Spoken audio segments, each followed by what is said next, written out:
반갑습니다. 청춘부동산입니다. 정말 대한민국 위기입니다. 우리는 경제를 공부하는 거지 이게 애국심하고는 조금 다른 문제예요. 객관적인 정보를 바탕으로 해서 우리나라의 문제점을 알고 거기에 대한 해결책을 찾아서 투자를 하는 게 목적이에요. 근데 이런 해결책들이 지금은 쉽지 않아 보입니다.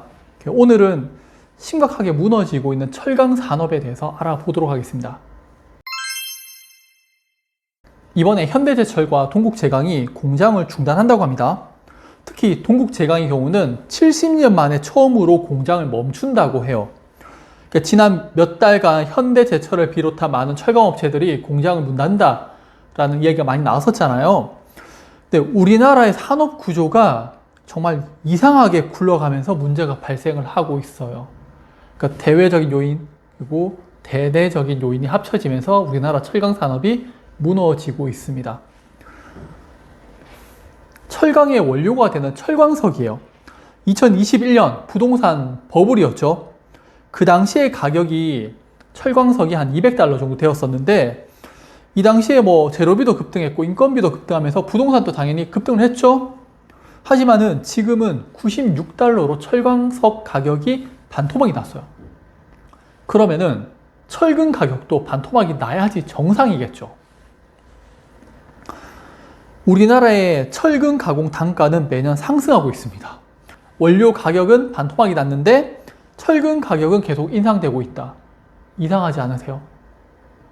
조합 관계자는 철근 가공 단가의 인건비가 60%를 차지하는 만큼 내년도 최저임금 상승분과 소정의 소모품 비용 상승분을 반영한 최소한의 수치라고 설명을 했다고 합니다.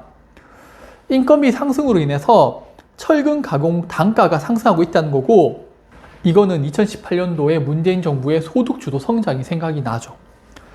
부동산 가격 급등하고 물가가 상승하면은 금리를 인상해서 부동산 가격을 잡고 물가를 내려야지 정상인데 최저임금을 상승시켜서 부동산 가격은 더 급등시켜 버렸고 사람들은 상대적인 박탈감을 가지게 만들어 버렸죠.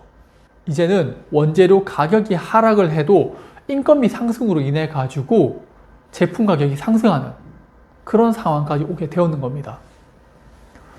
미국의 최저임금 연방 정부 수준은 시간당 $7.25로 우리나라 시급하고 비싼 수준이에요. 다만 일부 주에서는 $18까지 책정되었다고 합니다. 우리나라 소득 수준을 생각하면은 임금이 높다고 봐야 되는 거예요. 그런데 우리나라 월급으로는 작다라고 느낄 수밖에 없는 게 물가가 너무 많이 올랐어요. 제가 계속 말씀드린 게 이거예요. 대한민국 화폐 가치의 하락으로 인해서 물가가 급등했다. 그래서 앞으로도 이 부동산 버블을 터뜨리지 않는다면은 부동산 가격은 계속 오를 겁니다. 라고 말씀드린 게 이거예요. 그리고 높은 임금을 줘봤자 이게 대한민국 국민들을 고용해서 우리나라 내에서 자금이 도는 게 아니죠. 중국이나 동남아, 러시아 같은 외국인 노동자들이 와서 높은 임금을 받아가지고 자국에다가 송금을 해버리죠. 그러니까 임금은 상승하지만은 우리나라 내에서 돈이 돌지 않는다는 겁니다. 그리고 높아진 철근 가격은 우리나라 부동산 침체로 인해서 팔리지도 않고요. 값싼 중국산이 계속 들어오는데 가격 경쟁력에서 밀리게 되죠. 그러니까 철강 산업이 문을 닫을 수밖에 없는 겁니다. 지금의 철강 산업 문제를 3월 5일 포스코 경영연구원에서 발표한 자료를 바탕으로 설명을 좀 드릴게요. 세계 철강 수요 전망을 보면은 2021년 가장 높은 수요를 기록하고 매년 수요가 줄어들고 있어요. 그나마 2025년 올해 예상치로 조금 증가할 것으로 전망을 하고 있습니다. 하지만은 중국의 철강 수요, 검정색 굵은 글씨를 보면요. 2020년 10억 톤을 고점으로 계속적으로 하락을 하고 2025년에는 8억 6천만 톤이 될 것으로 전망하고 있어요. 중국의 철강 수요가 감소하고 있는 거고 만약에 중국의 철강 공급은 그대로예요. 근데 수요가 감소하잖아요. 그럼 남았는 이 제품들에 대해서는 수출을 해야 되겠죠. 그게 이 모습입니다. 중국 철강 수출 1억 톤 지속될 것으로 예상하는 거고요. 그리고 이 물량들은 동남아와 한국 등 아시아 집중 수출 전략을 유지할 거라고 합니다. 특히 내수 부진 타개를 위해서 수출 확대에 중점을 두면서 2020년 5,300만 톤 수출해서 2024년 1억 1,000만 톤 수출, 그러니까 2025년에는 수출이 더 증가할 거라고 하고 있죠. 중국이 수출한 이 물량은 우리나라 평택항에 쌓여 있다고 합니다. 중국의 저렴한 철강 제품들이 우리나라에 와서 쌓여 있고요.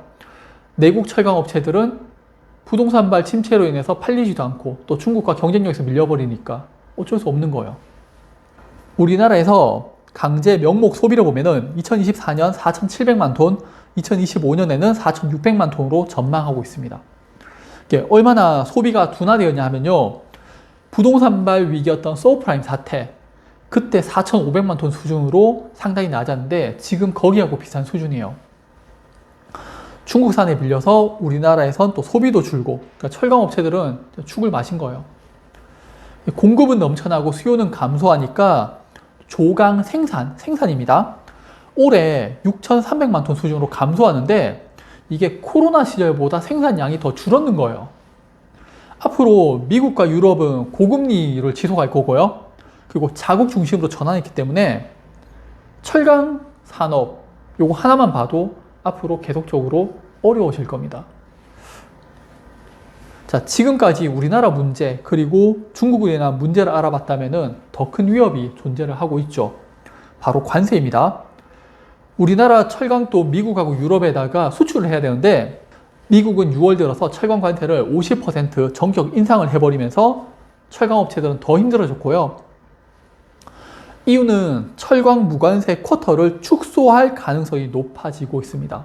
이유도 우리나라 철강에 관세 부과하겠다라는 그런 의미예요. 우리나라에서 남아도는 이 철강 제품들을 수출을 통해서 팔아야 되는데 미국과 유럽에서는 관세 부과하겠다라고 하는 거예요. 그래서 뭐 공장 옮겨라는 이야기고 기업들은 당연히 뭐 미국으로 공장 옮길 수밖에 없어요. 이번에 뭐 4.5일제 하겠다, 뭐 4일 근무제 하겠다라고 나오고 있고 노동자들 파업 선언해갖고 기업들 손실 보는데 또 노란 봉투법 해가지고 손실 못 물게 만들어버리고 있죠. 그래서 기업들이 우리나라에서 사업을 하기 어려운 구조를 계속적으로 만들어버리는 겁니다. 그러니까 관세를 핑계로 미국으로 옮기기 정말 좋은 상황이 만들어졌는 거죠. 그리고 중국의 침체가 계속되면 우리나라도 영향을 받을 수밖에 없어요. 계속 말씀드리지만은 앞으로 중국의 철강 수출을 보면은 자, 지금까지 비싼 수준 첫 번째 줄 보시면요. 내수에서 소화를 하고 수출을 한 9천만 톤 한다고 가정하면은 우리나라 수입 침투율이 약 30% 정도 된다고 합니다. 마지막 줄 보세요. 내수에서 소화를 한 6천만 톤 정도만 하고 우리나라의 수출을 3억 7,200만 톤 하게 되면은 우리나라 수입 침투율이 84%로 대부분 중국산을 이용하게 되어버립니다. 이게 얼마나 위험하냐면요. 와, 중국에 저렴한 물품이 들어와. 이게 좋아라는 게 아니라 우리 불과 몇 년 전에 요소수 사태 있었잖아요. 그 요소수 돈도 안 되고 막 가격도 저렴하니까 우리나라 화학업체에서 생산 안 하고 중국에 수입에다가 썼잖아요. 근데 중국에서 수출 막아버리니까 요소수 가격이 급등해버리죠. 그리고 화물차가 멈추니 많이 막 그런 이야기 나왔었잖아요. 철강도 중국에서 막 수입해 오다가 수출 막아버리게 되면요. 철강 가격이 급등하면서 우리나라에 또 문제가 발생할 수가 있습니다. 다들 포항제철이라고 들어보셨을 거예요. 대한민국 산업의 근간인 철강 업체를 만들었던 곳이고 이게 지금 내부 요인 그리고 외부 요인이 쌓이면서 계속적으로 무너지고 있다라고 보셔야 됩니다.